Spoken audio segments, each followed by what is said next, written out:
He is your first listen of every single day. He's mine. We all know him. We love him. He's Sayre Bettinger. What is good, my man? How you doing? Hey, it's exciting to be here. I got a football. I can do Oh, the dude, thing with yours is you like there. signed though. Who'd you get? Yeah, I know Brett Kern is on there. Ooh. Bobby Turner, Brandon Marshall, Oh, Tony Scheffler, aka oh, Todd Schishler. So some of the great guys from back in those days. that's amazing, man. Yeah. Wow. I'm hoping to bring this to training camp and get some signatures on Yes. it through my son. Like he's Mhm. pumped. It's gonna be his first training camp experience, and obviously super different. But we're hearing amazing stuff out of training camp. We're definitely gonna break some of that kind of stuff down. But let's just dive in, man. Like state of the nation. How do you feel? Like what grade would you give this Denver Broncos offseason? Is anything really perfect? I guess I don't know if anything's really perfect, but I think about as close as that as you can get, right? I mean, if you're bringing home the report card from this offseason, it's about as close to an A plus as it gets because you not only had the highest roster retention rate in the NFL, but then you went out and you attacked all of your biggest needs with arguably the best possible players that you could. I know they kind of zigged when other people thought they would zag at certain positions, like maybe running back and tight end or whatever. But I mean, Evan Ingram, that's going to be huge. Dre Greenlaw, that's going to be huge. And so just the way that they've upgraded this roster after bringing back all the guys who developed well last year, I think that should excite everybody. Yeah, man. If you had drawn it up during, like, after the depths of losing to Buffalo, it is better than any of us would have ever drawn up, right? Like it Mhm. was just an absolute banger, and super, super exciting. And then I feel like on top of that, we like doubled down and just crushed it in the draft. So which of the Denver Broncos draft picks do you think is going to hit the hardest this offseason and like make the biggest impact that we'll look back this time next year and be like, dude, can you believe the impact this person just made? I wonder if like maybe you can tell me if I'm overthinking this a little bit because I kind of feel like it's going to be Pat Bryant, and I don't want to overlook the first round pick, Jade Barron, obviously playing in the slot. He's going to play a big role. RJ Harvey, I feel like the signing of J.K. Dobbins kind of muddies the water there just a little bit. It feels like maybe the clearest opening for somebody to make the biggest impact could be where Pat Bryant could slot in. Now, I don't know that for sure, but I don't know. Maybe I'm overthinking it a bit. Maybe it is just going to be the top two guys in the class, right? Jade and Harvey, and they're going to be, oh, yeah, it's going to be obvious at the end of the season, like why those guys were the top two picks for this team. But I don't know. It kind of feels like Pat Bryant, maybe. Typically a rookie wide receiver doesn't hit the ground running, but you look Malik Neighbors, Lad McConkey, Puka Nakua, you see a bunch of wide receivers now coming in with like knowing the route tree, and to have Sean Payton already put on him that Michael Thomas moniker, I think the pressure is there. And the highlights I'm seeing out of training camp, it looks like he has a slant route that no one is going to be able to cover. So I don't think that's a crazy take at all. Yeah, and I wondered too because in the last couple of years, doesn't it kind of feel like the Broncos have struggled to find somebody that can create those openings for a quarterback? Like when Bo Nix gets out on the run, and we just saw another crazy cool stat about how he had over 900 passing yards after getting out on the run last year. I feel like that can be even better with a guy like this that knows kind of how to sit down where defenses are maybe overrunning things, or you find that soft spot, or you work your way back to the quarterback and kind of flash in front of his face. So you become that trusted guy, especially when the play breaks down. It kind of feels like he's one of those types of guys. Yeah. And on top of that, you looked like last season, Bo Nix was the most dropped passer in the NFL with 32. Someone like Jalen Hurts had 6 dropped passes the entire season. And Pat Bryant had 1 drop his entire senior season at Illinois, just a sure-handed dude. And we just jinxed him by saying that. But yeah, I think, man, that is going to be a massive, massive pickup. And yeah, all the stuff I'm seeing out of training camp is just super high on that. And he's connected to Jim Leonard somehow too, right? Like he was working with Yeah. the University of Illinois and just connected to Marvin Mims throwing coach and a bunch of that kind of stuff. So it feels like he is set to just explode. Yeah, How and about it feels like he was one of those guys too that they kind of like circled in red before the draft, right? Because they took him before anyone thought that he was going to go, at least by maybe a round potentially. I mean, maybe somebody would have taken him late third, but kind of feels like everybody had him sniped. Everybody that wanted him in the fourth was like kicking themselves for not taking him because the Broncos got him in the third, which is kind of cool. Yeah, and I think the Jaguars war room came out and was upset that they didn't get him right. So all Mhm. that's great, and Sean Payton loves sticking it to all of the people in their mom's basement who he broke their mock drafts and like, oh, you think you know better than Sean Payton because you had him mocked in the sixth? Man, get out of here, right? Right, right. I think our punter, I think that was the right answer. Our Australian punter with a rocket leg here in Mhm. I mean, Zach Stevens in DNVR yesterday was just saying that he was kicking like from goal line, like pinned back all the way to the opponent's 30-yard line. So just a rocket leg. Draft we just crushed. Yeah, the draft was awesome. I think that like this year, I don't know if you felt the same way, but oftentimes I become like so attached to certain guys in the pre-draft process that the Broncos don't take them. Then I all of a sudden am like, well, it was kind of a disappointing class. I didn't get my guys, But in this year's draft, I was kind of just like of the mindset of not that I didn't care, but at the same time, kind of just like whoever you want to take here, you've kind of proven your track record now over the last handful of years to get the benefit of the doubt, because I didn't have Pat Bryant in any mock drafts. I didn't have RJ Harvey or Q Oh, Robinson in any mock drafts. And all of a sudden now those guys are looking like really good picks. And so that's just kind of the draft, or the way that this draft class felt like to me. totally. Because yeah, I also didn't have Bo Nix on my, he wasn't my guy going into it. And I remember being like, oh, we should have gotten that tight end like Brock Bowers. And Mhm. that's the best way to say it, man. Like, when has trusting Sean Payton ever gone wrong for us? It hasn't yet. Right. Right. He's earned the benefit of the doubt. And he, like you said, I mean, I'm literally, I'm not in my mom's basement. I'm in my literal Me basement though. too. So Yep. I'm calling stuff out from my basement, and Sean Payton's kind of just like, oh yeah, I've been doing this for a long time. You just wait and Yep. see. Gosh, your own little internet shows are driving me crazy. And he's got two middle fingers for us, and he knows how to use them. So for sure. Right. Sean Payton and Bo Nix have completely reset our expectation for the Denver Broncos this year, and I cannot wait to watch them play in person. The Denver Broncos have a banger schedule. We have Dallas Cowboys coming to town, Philadelphia Eagles coming to town, and then we got away games at the Washington Commanders, Indianapolis Colts.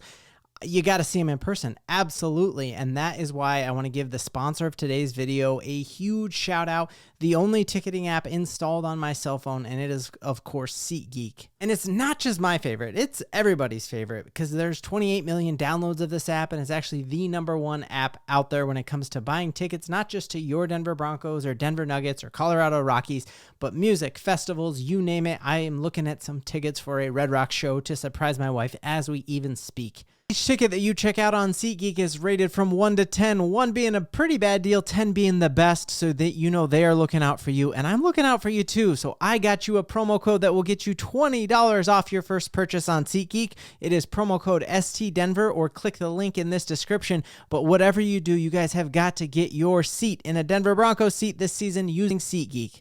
Speaking of trusting Sean Payton, I feel like he's also like, even with Russell Wilson's biggest dead cap hit in NFL history, he's been able to like add the perfect free agents each and every offseason. Which free agent that we added from J.K. Dobbins, obviously Evan Ingram, Hufanga, and Dre Greenlaw, which one do you think will be like, that Emmanuel Sanders, Aqib Talib type pickup where you're like, dude, they just got us to the AFC divisional game because of that pickup? I think it's going to be either Greenlaw or Hufanga, or if you want to kind of mesh them into one guy, because they're kind of like the Bash brothers out Mm. there. I think that those two guys can take a defense that was awesome last year to being the best in the league. And that does make such a big difference over the long haul of a season. I mean, we saw how the linebacker position broke down over the course of the year for the Broncos. We saw how safety was constantly an issue, whether they were dealing with injuries or whether it was just, PJ Locke wasn't healthy, because we know he had that procedure Mm. done this offseason that was pretty rare and things like that. And so those two guys, I mean, I feel like they've really assembled the most similar possible impact free agent class as you can compare to that Yeah. 2014 class. And maybe there's no DeMarcus Ware amongst this group, but I think everything else sort of lines up. It's like the underrated moves. It's the much needed moves to get to the point of, hey, we want to go from this level to this level. And you just get the sense that all of these guys, I mean, Evan Ingram on offense, I can't diminish that, because I think he's going to be just like the next key to unlock for something next for Bo Nix, right? So all of these guys are absolutely huge pickups. Totally. Yeah, and I think if I were to answer the question I asked you, I would say it would be the dudes on the left, just because I felt so much more confident in our defense next year, just getting Alex Singleton back. And I always loved PJ Locke, but when I think of how impressed I was with Bo Nix and that he did all of that without a quarterback's best friend, which is a run game and a tight end, he had neither of those things. And so when I think of like what this unlocks for our offense to have the best running back from our division last year in J.K. Dobbins. The stat about him that always blows me away is like he still hasn't hit the minimum amount of carries to qualify for this distinction, but he would have one of the highest average yards per rush in the entire NFL history if he just gets a certain number of carries, and he's always hurt. But yeah, everyone's sleeping on our running back room, and I feel like J.K. Dobbins is a dog. How do you feel about that pickup? Yeah, that was a great one. It was something that admittedly I was against early in the offseason, just in general, signing like free agent running backs. But after the draft was over, I think then my mind kind of opened back up to, okay, well, you got RJ Harvey in the late second round. You could probably go out and get a guy on a short-term deal. And I didn't realize that Dobbins was like I think it's top 4 or top 5 in total broken tackles last year. He was top 5 or top 10 in terms of yards after contact per carry.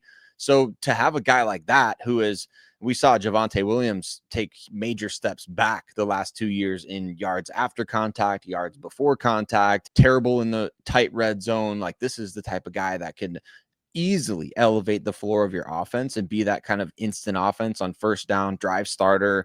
Yeah, I really love the J.K. Dobbins pickup. Yeah, and especially when you hear that it came from Vance Joseph and a lot of, I think Jonathan Cooper and a couple other defenders were like, we were the ones pounding the table for it because we remember what it was like when Chargers came to town and how hard he was to tackle. And we had a really good run defense early in the season. And I think he ran for more against us than Derrick Henry even. Like he's an absolute dog. So I think that's a huge pickup for us. When you look at like other moves that maybe we need to do or things that worry you, what position do you feel like, hey, we can handle a couple injuries at this position? And which ones are you like, dude, if we lose anyone here, we are in big trouble? Yeah, I think they can handle injuries at corner right now. That is easily maybe the best position on the team, followed probably pretty closely by the edge Mm. position, where you've got so many deep, you got pass rushers on pass rushers there. Even the defensive line could be lumped into that mix. And then I would say, like, yeah, you don't want to lose this guy, but I think Jarrett Stidham being your Mm. backup gives you a really good quarterback room. And Sam Ellinger is probably going to be a solid practice squad type guy if he doesn't make the 53. So your quarterbacks are good. I would say the weakest, if you lose Evan Ingram, I mean, you're in trouble. If you lose Dre Greenlaw, you're in Mhm. trouble. Those are the two positions right now for me that, to me, they say, okay, yeah, you upgraded big time this offseason, but you're also still just one injury away. And I would say tight end is worse than linebacker to me, because you may have, the upside of like Justin Cernot getting experience Yeah. last year, Singleton being back, Drew Sanders being healthy. So Lavelle I'd say Bailey. tight end Yeah. is Lavelle Bailey stepping up. Yeah. Yeah, tight end to me is the Yeah. weakest, I think, on the roster. Yeah, I was thinking the same thing there of like, and that's why when Noah Fant got cut, I'm like, I wouldn't want him as my starter. I like Evan Ingram more than Noah Fant, but Mhm. yeah, with Evan Ingram, he's does have that injury plagued moniker to him. Although when you actually dig into it, he hasn't been like a very injury prone dude. He just did miss time at the end of last season.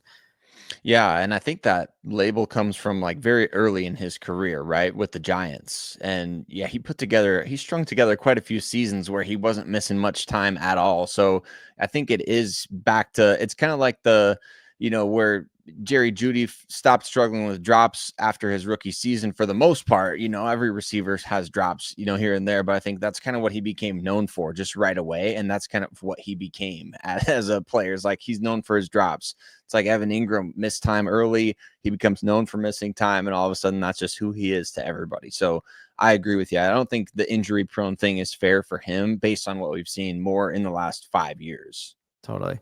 What do you think there are any free agents out there, or we hear all the time about Scary Terry? Are there any dudes out there that you think the Broncos should make a run at, or do you feel pretty confident with our team as currently assembled?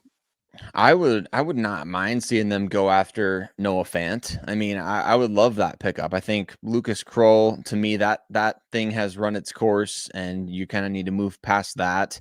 And Fant has already, I mean, he visited with the Bengals and the Saints, yeah. Saints, so he's proven that he's willing to take a secondary role because the Bengals have Gesicki and the Saints just re-signed Juwan Johnson. So if he's willing to play second fiddle, I mean, you might as well give him a call because he's already got however much money he had from the Seahawks. So you might as well see. I would do that. And I would keep my eyes peeled for, I don't know how many tight ends are going to be available via trade at this point, right? But I mean, like Luke Musgrave of the Packers, you might be able to do something there because he's going to be buried behind Tucker Kraft. And so, I mean, the Broncos really liked him in the pre-draft process, I remember. So maybe he's somebody that you look at. But other than that, I don't know that there's really anybody out there at like linebacker or anywhere that I would say, hey, the Broncos should definitely go get this guy. Keenan Allen, Amari Cooper, they get you your wheels turning at all or no? Not anymore. I think they would have until the Broncos decided to finally just go all in on the youth movement, right? You want to see Troy Franklin get as many reps as possible, and Pat Bryant, and obviously Marvin Mims, and who's he taking snaps from? You know, at this point now, I think you've gotten my buy-in, Sean Payton, in terms of those young guys getting all the reps. Devon Vele, I want to see those guys play, and if Keenan Allen were to come in, it would take reps away from those guys. Yeah. Yeah, and I think, do you think the Broncos end up signing Cortland Sutton here, or do you think that's we're gonna let him ride out after this year? And this is my theory, and you could tell me what you think, but Yeah. my theory is that because Sean Payton recently said, like, all the guys that you're going to ask me about with the contract situations, he's like, that stuff's all happening. So he kind of confirmed that contract negotiations are happening with all these guys. And to me, based on what we see everywhere else in the NFL, if contract negotiations are not going well, these guys just straight up don't show up, Yeah. or they leak it that they are unhappy. And not a single Broncos player has done that. I don't know if that's because of like a good faith thing with like George Payton, because I know George Payton is very well liked among agents and things like that. I don't know if that's what that's about, or I don't know, but that's my theory, is that the negotiations must be going well if all these guys are showing up. I think the exact same thing. I think that it's either a testament to like the culture and wanting to be a part of it, or you're right that it is just right around the corner. And Cortland saw last year, like he wasn't happy. They made it right with him by the end of the year. They saw Surtain and Quinn Meinerz both get their deals before the year. So I'm hoping that's what it means as well. And loving seeing, you just saw on Twitter right now that he had a sick ball. I think I was your tweet. I just saw that yeah, he's out there balling out of control. And I think at his age, this might be the last big contract he gets. So I think, yeah, he would be doing in his best interest there to be doing that for sure. I haven't heard your take on the Christian Wilkinson cutting for the Raiders. Ooh, yeah. Do you think that is how do you think that lands for us as Broncos fans? Yeah, that's another free agent that I would be like, let's go get him. I mean, why not, right? Like the Broncos, yeah, they have to pay their own guys. You have your own players, but at the same time, what does Sean Payton keep on saying about all of the best defensive linemen or edge guys that they have? He's like, oh, they played too many snaps last year. Oh, he played too many snaps last year.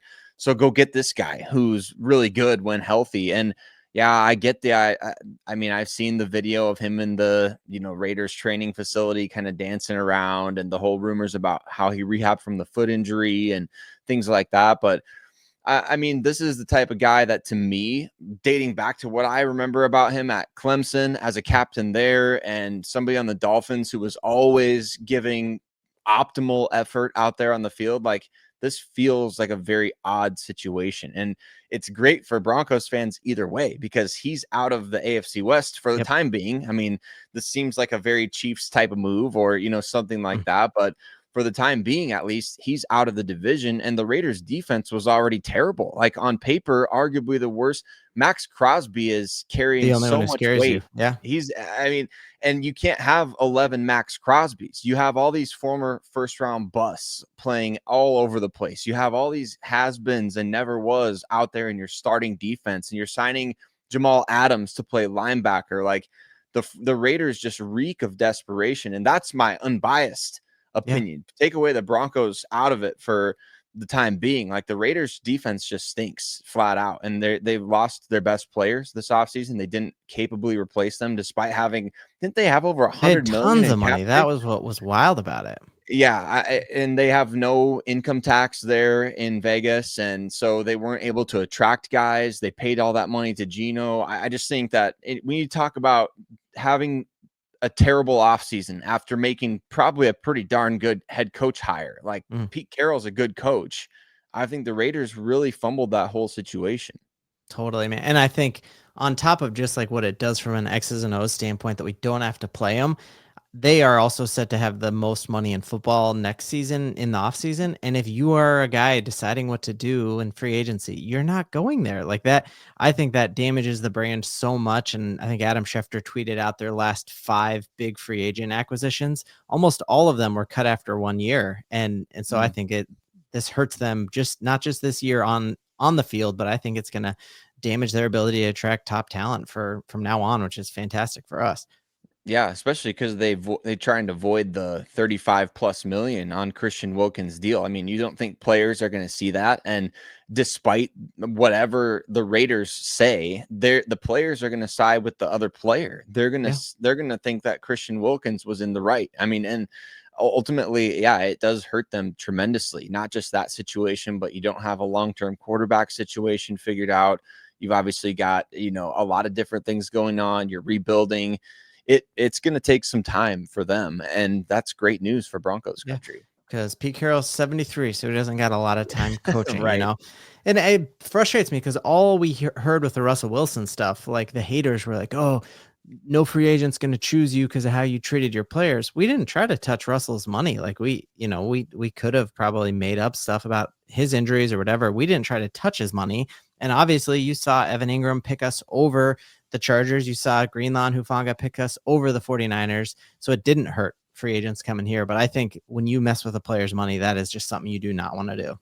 Yeah, and look, I mean, the Russell Wilson thing is such a nuanced discussion, and I understand that there are always two sides to every story, but even Peyton Manning had to take a pay cut late in his career with the team to get proper talent around him to win the Super Bowl. And he did. Peyton Manning took a pay cut. Russell gets approached about a pay cut or whatever and isn't willing to do it. And that was the only way that he was going to stick around in Denver. That was the only way that they could keep him and also surround him with talent. Because it's not like the Broncos, they already were on the hook for how much dead money do we have in Russell Wilson the last 2 years? Is it 53 million or something like that? Yeah, 53 1 year and then 30 something another year, something wild like that. Yeah. So they're already paying him. They're already on the hook for this guaranteed money. It's like they wouldn't have gotten rid of him just for the sake of doing it unless they had, okay, if we can get you to take a pay cut, we can surround you with XYZ. We may not have to trade Jerry Jeudy, all these sorts of things. And who knows what can of worms that would have opened up, but I'm glad he said no. Oh man. Yeah. Now that we have Bo Nix, it's the best move I think it's ever happened in the history of the world. All right. Last thing here. I want to hear, what is your floor and what is your ceiling for Denver Broncos wins this year? We both agree, amazing offseason. We were a playoff team, kept the most players in the whole league, like you said, dominated the draft, dominated free agency. What's our floor? What's our ceiling? Yeah, I think they created the new floor last year at 10 wins. I think that's got to be the new floor for the team. And because they were 1-6 in one score games or something like that, I think that that takes quite a bit of bad luck to be 1-6 in one score games. And we saw bad luck multiple times, right? A Kansas City game, the Cincinnati game where you had multiple chances. I mean, even if you just flip the script on those two games, you're 12-5 last year. And that was with an offense that scraped and clawed into the top 10, despite being one of the worst in 3 and outs, despite, having no running game, no tight end, young receivers are constantly dropping the ball, and they finished top 10 in scoring. That's crazy. So I think, to me, like, I say this all the time, man. 17-0 until we ain't. That's the I love ceiling. it. There is no ceiling. So I think that realistically speaking, like, can this team I mean, if the Vikings last year could win 14 games, like why can't the Broncos? You know what I'm saying? Like it all Yeah. takes a little good luck, the ball bouncing your way. I'll set the ceiling realistically at 14, but I'm a 17-0 until we ain't kind of guy. I love it, man. So you're saying floor 10, ceiling 17, but more realistically 14. That's what I'm saying. I think our floor is 11 and our Okay. ceiling is 13. I mean, I think there's some brutal stretches here. I think that Philly on the road is going to be tough, and then that Commanders game on the road is tough. Both of us off our bye weeks, but dude, I need football now. Yeah, I need the Broncos to win Sunday, November 16th. That's my brother's birthday. It's the day after my birthday. They always suck at my birthday time. So I need the Broncos to figure that out. I'll be at Disney World on the Thursday night game. Like they need to win that game so I can properly enjoy Disney. This is all about me, you know. No, Sean, I know you're watching. Gosh, your own little internet shows are driving me crazy. Do this for Sayre. He's our guy, okay? Yeah, do this. Come on.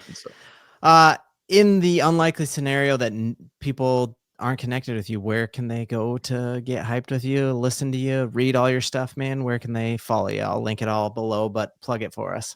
Yeah, I appreciate it. Always over at Locked On Broncos, and then predominantly Orange, where I've been riding away this offseason. It's been a lot of fun, but I'm excited to have some actual stuff to talk about. So that's where typically you can find me, and I always love engaging with new people. So shout out to all of your listeners who have built such a strong community here, and I love listening and watching. So great work you're doing here, Ben. Love it. Well, you're the man, dude. Let's keep Bo-LIEVing.